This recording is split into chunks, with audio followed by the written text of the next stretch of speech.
Bonjour les amis, dans notre série Rencontres, j'ai le plaisir de recevoir un humoriste, un artiste qui nous a fait beaucoup de bien pendant ce long confinement. Bonjour Stéphane Cuvelier. Bonjour Marie-Jeanne, comment vas-tu? Ça va? Et toi, tu vas bien? Très bien, de mieux en Ouais. mieux. On déconfine tout doucement, c'est bien cela.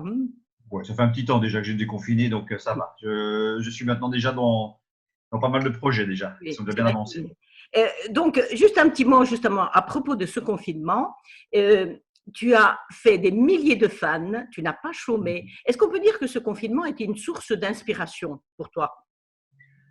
Ah bah, elle était une source d'inspiration à mon insu, puisque à la base, j'aurais jamais pensé faire des vidéos sur le confinement, puisque c'est quelque chose qu'on connaissait quand même pas il y a 3, 4 mois. Mhm. C'est quelque chose qu'on a découvert du 12 mars au 13 mars en pleine nuit.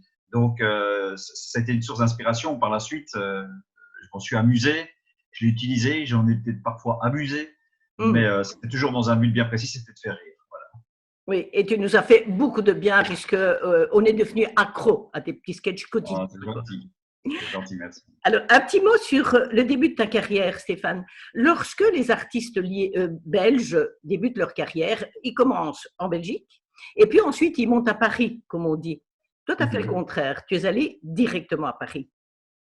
Ben oui, parce que c'était une envie. Ma première envie, enfin, mon rêve d'enfant, d'adolescent, c'était de monter à Paris, faire un one-man show et jouer au point virgule.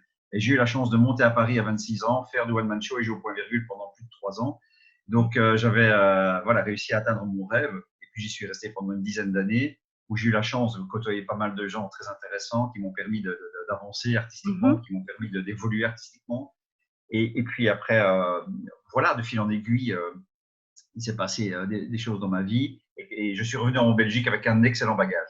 Ça, c'était, je me rends compte de la puissance que j'ai eue d'avoir vécu pendant 10 ans à Paris, dans ce monde artistique qui est une jungle, évidemment, tout le monde le sait, personne n'est surpris par ça, mais qui, justement, m'a permis de me forger une grosse carapace de comédien et d'artiste.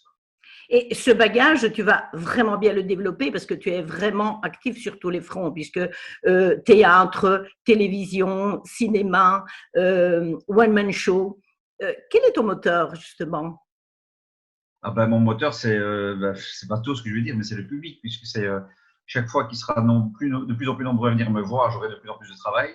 Comme j'ai de plus en plus de travail, je suis de plus en plus vu, et comme je suis de plus en plus vu, ben, on me propose de plus en plus de choses. Donc c'est une machine qui se met en route, et je dois reconnaître que c'est depuis quelques années, depuis 4-5 ans, que j'ai de plus en plus de travail et que notamment le cinéma et la télé fait de plus en plus appel à moi, parce que là j'ai des gros projets là, je vais avoir des gros tournages en juillet, août. Et donc ça, c'est voilà, c'est quelque chose de nouveau qui vient d'apparaître. C'est la télévision qui fait appel à moi en tant que comédien, pas en tant que scénariste ni auteur, mais en tant que comédien, ouais. Voilà. Donc, tu agis, donc tu es vraiment un comédien, mais surtout la comédie. Est-ce que il est plus facile d'aborder des sujets, des thèmes sérieux sous le canal de l'humour? Ah, non, parce qu'après, je pense que c'est purement une technique. C'est-à-dire que si on veut faire passer quelque chose, une émotion, que ce soit dans la tristesse ou que ce soit dans le comique, elle doit être sincère, elle doit être juste, elle doit avoir un bon timing, comme on dit souvent dans le jargon. Donc, pour moi, je pense qu'il n'y a pas une grande différence. Il y a des gens qui nous font pleurer à l'écran, alors que à la base, moi, c'est quelque chose qui me touche pas, et ils ont réussi. Donc, c'est qu'ils ont réussi le travail. Donc, peu importe l'émotion, c'est quand elle est juste, c'est quand elle est belle, ben, on se fait choper. Donc, voilà, je pense que c'est purement une technicité, quoi. Donc, il y en a qui sont champions à vélo, il y en a qui sont champions en Formule 1. Eh ben, c'est simplement la technique qui change, mais ils sont champions tous les deux. Oui, et justement, mais l'humour à la belge, Stéphane, que les Français semblent vraiment nous envier. Comment est-ce que tu définirais cet humour belge? Surréaliste, décalé, ne pas le prendre sous sérieux? Qu'est-ce que tu Oh dirais? oui, mais voilà, je suis dans le cliché, évidemment. Ça, c'est l'autodérision. Je pense que c'est plus l'autodérision que l'absurdité. L'absurdité, il y a pas mal d'artistes français qui l'ont fait aussi. Donc, c'est pour moi, voilà, l'absurdité, c'est pas ça le plus fort, mais l'autodérision, oui. Ça, je suis convaincu que l'autodérision est plus fort chez nous parce qu'on a une habitude de devoir défendre des choses plus difficilement que des Français, je pense. Oui, donc l'essentiel, comme tu disais, c'est peut-être la sincérité dans ce que tu veux transmettre. Ah ben ça, de toute façon, n'importe quel artiste le dira, si on est sincère dans ce que l'on fait, il est perçu comme tel et automatiquement, la personne qui aime ou pas peut s'identifier très vite. Si elle sent la sincérité, si elle aime ça, elle est directement prise, cette personne, par ce que l'on fait, et si elle n'aime pas, directement, elle nous rejette très vite. Donc, la sincérité fait comment dire, une L'efficacité. sélection naturelle. Mm. Voilà, une sélection très naturelle. Et l'humour, donc est-ce qu'on peut rire de tout? Est-ce qu'il n'y a pas peut-être à notre époque, je ne sais pas, un politiquement correct qui fait que l'artiste se sent peut-être un peu plus limité? Qu'est-ce que tu en penses? Ah ben moi, je pense que c'est même plus une question de si on peut rire de tout. Est-ce qu'on peut parler de tout maintenant? J'ai l'impression qu'on peut même plus parler de tout. C'est même plus une question de rire. Malheureusement, je suis persuadé de ça. Ça a du bon, évidemment, mais les réseaux sociaux ont amené beaucoup de haine, beaucoup de danger dans tout ça. Donc, c'est vite mis en valeur. C'est-à-dire qu'avant, on faisait un sketch sur télévision, on pouvait en discuter au café en disant « Ouais, ça m'a pas fait rire, j'ai trouvé ça un peu choquant. » Et ça s'arrêtait là. Maintenant, ça multiplie les partages en insultant. Moi j'ai été énormément insulté par mes vidéos. Voilà, c'est quelque Oui. chose que j'ai découvert pendant ce confinement, d'être insulté à ce point, vraiment vulgairement, sauf que ça ne m'atteint pas du tout. Donc, ils se battent contre des moulins à vent, mais ça, c'est pas grave, ça m'amuse. Mais je me suis rendu compte de ce que ça pouvait amener et ça me confirme dans certains artistes, parce que moi, je suis rien du tout artistiquement, je veux dire, d'un point de vue notoriété, par rapport à certains, je suis très, très, très loin. Donc, j'imagine ceux qui ont une grande notoriété, ça doit être fatigant, en fait, chaque fois de trouver quelque chose et d'être abattu par la suite, ou par la télévision, ou par le net. Je pense à plein d'artistes qui ont été massacrés, comme Gad Elmaleh, par son copie comique, puis Jean-Marie Bigard, parce qu'il a pris des prises de position. Ça m'épuise plus que fondamentalement l'attaque. Voilà. Oui. Enfin, il faut être costaud quand même, non? Oui, il faut être très costaud, parce que ça peut très vite bouffer, mais je pense que c'est un peu la force des artistes, c'est que nous, notre base quand même est sur la liberté d'expression, la liberté de faire ce que l'on veut, de dire ce que l'on veut. À partir du moment où on a cette liberté, on a cette carapace qui est assez forte pour dire, vous ne touchez pas, si vous ne nous aimez pas, c'est pas chouette, on peut toujours être aimé, mais c'est pas grave. Voilà. C'est ce qu'il faut se dire, c'est pas grave.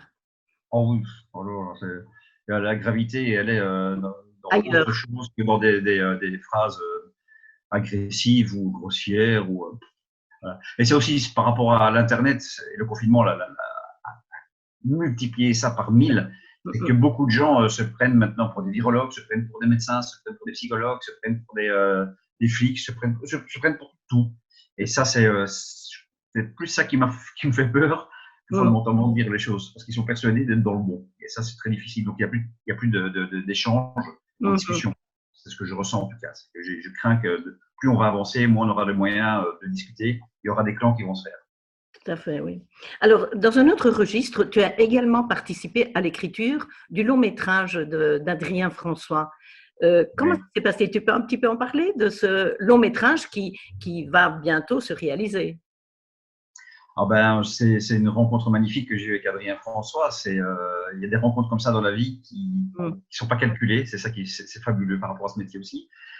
C'était une rencontre et on a eu la chance, voilà, de se côtoyer plus d'une fois avant qu'on décide de travailler ensemble. Et c'est le fait de se connaître aussi. Il y a eu une confiance qui s'est installée. Et puis il a commencé à parler d'un sujet qui était quand même pas évident. C'est celui d'un enfant qui se fait battre par ses parents, qui est dans une pouponnière, qui est abandonné. Donc, c'est un sujet quand même à la base assez lourd. Et il m'a proposé, voilà, d'en faire le scénario avec Julien Demarche pour la coécriture. Donc, on est à deux à d'abord écrit le scénario parce qu'il est terminé évidemment. Et c'est une histoire très profonde, très forte. Et elle est tellement profonde, forte et sincère que Gérard Depardieu a accepté de jouer dedans, Gérard Jugnot, Valérie Bonneton, Édouard Monttout. Donc, il y a une belle palette de comédiens qui ont senti la sincérité dans l'écriture. Et ça, j'en suis fier avec Julien Demarche. Et évidemment, Adrien, maintenant, a la liberté de le réaliser. Pour un premier long métrage, c'est une belle palette de comédiens qu'il a. Mais je ne pouvais pas rêver mieux.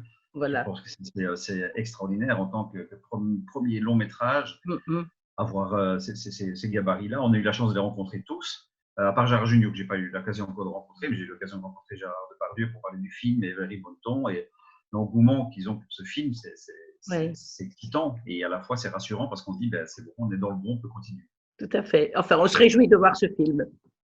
Ah, nous aussi.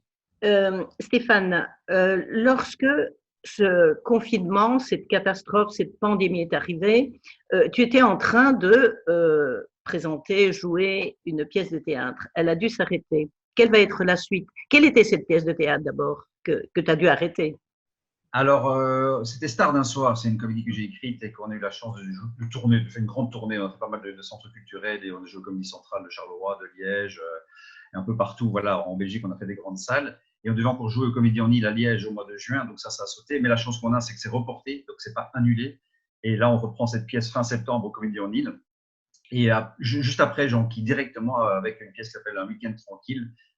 C'est une comédie d'Alil Vardar qu'on jouera au Comédie Centrale de Liège, dans laquelle il y a Hugo Osman, Aurélie Machlar et Véronique Pravata. Et c'est une nouvelle équipe et on est heureux de pouvoir reprendre sur les chapeaux de roue, reprendre notre métier. Et puis aussi, j'ai une énorme chance et j'ai une très très belle complicité avec le directeur du Comédie Centrale, qui est Eric Parky, et qui m'a fait encore une demande d'écrire une nouvelle pièce pour 2021. Et ça va être le cas. C'est une pièce qui s'appellera À trois sur un tandem, dans lequel il y aura Emeline Weckmans et Marc Andrini et moi-même. Donc voilà, donc j'ai que du travail, j'ai des tournages pour des télés, j'ai que du travail pour l'instant. Je suis vraiment, je suis privilégié, je le sais, mais surtout heureux que ça se passe comme ça.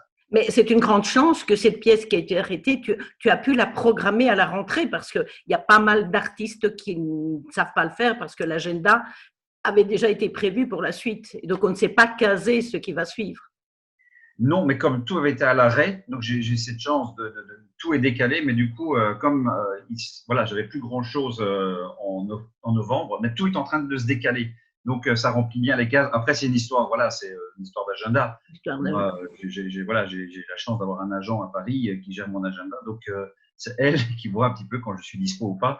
C'est juste, voilà, c'est juste après une question d'agenda. Mais c'est tout été reculé, donc je suis ravi de ça. Donc, tu es un artiste heureux, Stéphane. L'agenda est plein, la création est là, que du bonheur. Oui, mais j'espère pas être trop heureux parce qu'on dit souvent que voilà, c'est le malheur qui amène à l'écriture et qui amène à de belles choses. Donc, j'espère encore être malheureux pendant pas mal de temps pour pouvoir créer des belles comédies, pour pouvoir faire rire plein de monde. Voilà, donc j'espère que ça va continuer. Alors, qu'est-ce que je peux te souhaiter, Stéphane, pour la suite?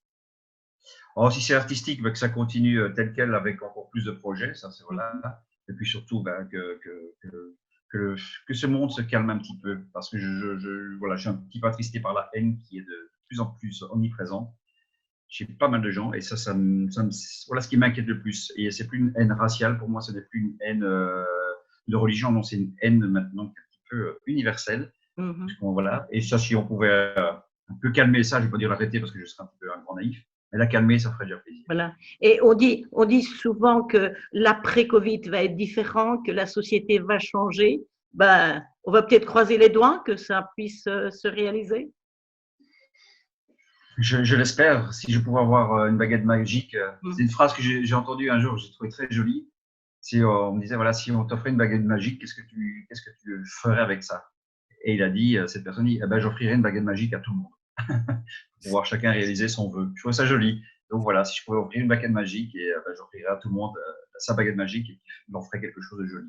Eh ben, super, Stéphane. Je prends à deux mains ta baguette magique. Alors, vas-y, prends-la. C'est très gentil, Marie-Jeanne. Merci à toi. Merci, Stéphane. Je te souhaite des belles rencontres, des belles réalisations et fais-nous encore beaucoup rire. Alors, ben, je vais faire de mon mieux. C'est gentil, merci à toi. Merci, Stéphane. Merci. Au revoir.